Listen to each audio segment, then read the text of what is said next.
علیکم ناظرین، میں حامد رشید، آپ دیکھ رہے ہیں پروگرام حقائق۔ ہمارے ساتھ موجود ہے سیاسی تجزیہ کار اشفاق عباسی صاحب۔ السلام علیکم عباس صاحب۔ وعلیکم السلام۔ عباس صاحب، افواج پاکستان اور سیکورٹی فورسز پہ حملے کرنے والے ٹی ٹی پی کو کس کی سپورٹ سے یہ صاحب کام کر رہے ہیں؟ دیکھیے ٹی ٹی پی جو ہے نا، وہ جب یہ حملے ہوئے تھے ٹریڈ سینٹر امریکہ میں، اس کے بعد جو صورتحال بنی تھی جنگ کی، اور پھر امریکہ نے افغانستان پہ حملے کیے، پھر یہ گروپ تقسیم ہو گئے، کوئی کدھر چلا گیا، کوئی کدھر، کوئی مر گئے، کوئی کھپ گئے،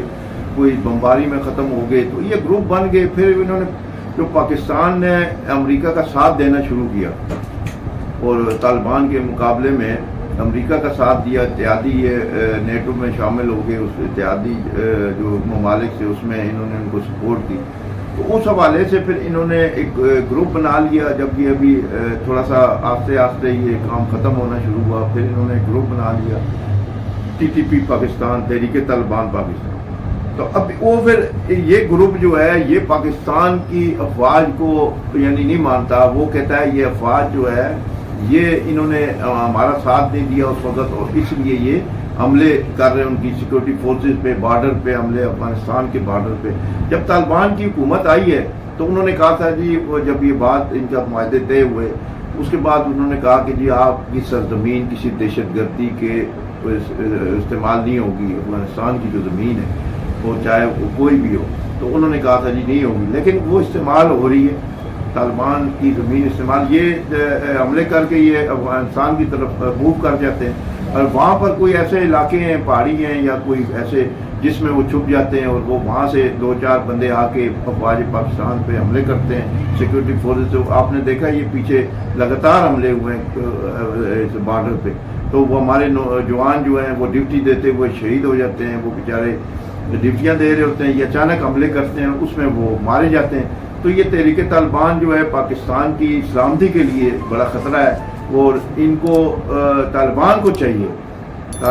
چاہیے افغانستان کے کہ وہ انہیں روکیں۔ ان کی ذمہ داری ہے کہ وہ تحریک طالبان کو یہ حملے، یہ دیکھیں نا، آپ پیچھے مسجد بھی ایک اڑائی گئی تھی، پتہ نہیں کون سا علاقہ تھا، اس کی ویڈیو بھی آئی، وہ مسجد میں جاتا ہے بندہ اور وہ مسجد کے اندر گھستا ہے، مسجد پوری اڑا دیتے ہیں۔ تو یہ مسلمان تو نہ ہوئے، تو یہ مسلمانوں کا یہ کام تو نہیں ہے۔ ٹھیک ہے یہ آپ کی دشمنی میرے سے یا کسی سے ہے، آپ اس کو ماریں، اس کے ساتھ یار آپ مسجدیں بھی اڑا رہے ہیں، آپ خود کو حملے، یعنی یہ کون سے اسلام میں ہے کہ آپ خود کو حملے کریں اور اپنے ہی مسلمان ملکوں کے خلاف؟ تو یہ افغانستان کے جو طالبان ہیں ان کے لیے بھی ٹھیک نہیں ہے، اور ہماری جو فوج ہے، جو ہمارے پاکستان کی جو ایک اسلامی فوج جس کو کہا جاتا ہے اور بڑی طاقتور اور لڑنے والی ہے، اس کے لیے بھی نا تو یہ خطرے کا باعث ہیں۔ ہماری فوجیں وہ کر رہی ہیں، ان کے خلاف آپریشن کرتی ہیں، کوئی 1-2 مار کے پھر وہ بھاگ جاتے ہیں اپنے علاقے میں، تو وہاں بھی وہ افغانستان تو نہیں کراس کر سکتے، اپنے بارڈر تک ہی رہ سکتے ہیں۔ تو یہ کیا کرتے ہیں، یہ ان کی چوکیوں پہ حملے کر کے بھاگ جاتے ہیں، واپس اپنے کراس کر جاتے ہیں بارڈر، تو وہ مجبور ہو جاتے ہیں، پاکستانی جو فوج ہے وہ آگے نہیں جا سکتی۔ تو یہ میری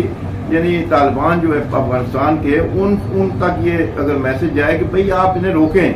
یہ ٹی ٹی پی ہے، یہ آپ کے لیے بھی خطرہ ہے، آپ کے لیے آپ کی ساکھ کو نقصان پہنچا رہی ہے۔ آپ لوگ اپنا حکومت کر رہے ہیں، اچھے طریقے سے کر رہے ہیں، لیکن یہ جو کام کر رہے ہیں یہ آپ کے اور پاک فوج کے درمیان جو ایک اچھی ریلیشن شپ ہے اس کو خراب کرنے کی کوشش ہو رہی ہے۔ تو اس میں شاید ہمارے جو دشمن ممالک ہیں، جو اسرائیل ہے یا انڈیا ہے، وہ بھی شاید ملوث ہوں، تو اس لیے انہیں روکیں، تو تاکہ ہمارے درمیان ایک اچھا ایک ریلیشن شپ ہو۔ ہم آپ پڑوسی ہیں، پڑوسی تو نہیں بدلا جا سکتا، تو اگر آپ کی طرف سے امن ہوگا تو ہماری طرف سے بھی امن ہی رہے گا۔ آج تک پاکستان نے تو کوئی ایسا کام نہیں کیا افغانستان کی طرف، لیکن انہیں روکنا چاہیے۔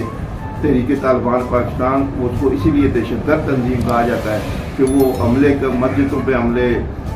پولیس پہ حملے، سیکورٹی فورسز پہ، پاک فوج کے جوانوں پہ حملے کر رہے ہیں، تو یہ ٹھیک نہیں ہے۔ یہ افغانستان کے طالبان کو پیغام ہے کہ وہ انہیں روکیں۔ اور یہ ابھی جنرل عاصم منیر نے بھی یہ ابھی کیا تھا، کہیں ایک جرگہ کیا تھا، اس میں بھی انہوں نے پیغام دیا افغانستان کو کہ حکومت کو کہ بھئی اس کو آپ روکیں، اس طرح تعلقات ہمارے کشیدہ ہوتے چلے جائیں گے تو پھر ہمارے درمیان یہ اچھی چیز نہیں ہے، تو اس کو روکنا چاہیے۔ شکریہ عباس صاحب، ناظرین یہ تھا اشفاق عباس صاحب جن کا تجزیہ ہم نے سنا، اس کے ساتھ اجازت دیجیے ہمارے کیمرہ سے شیئر کرنا بھولیے گا. اللہ حافظ.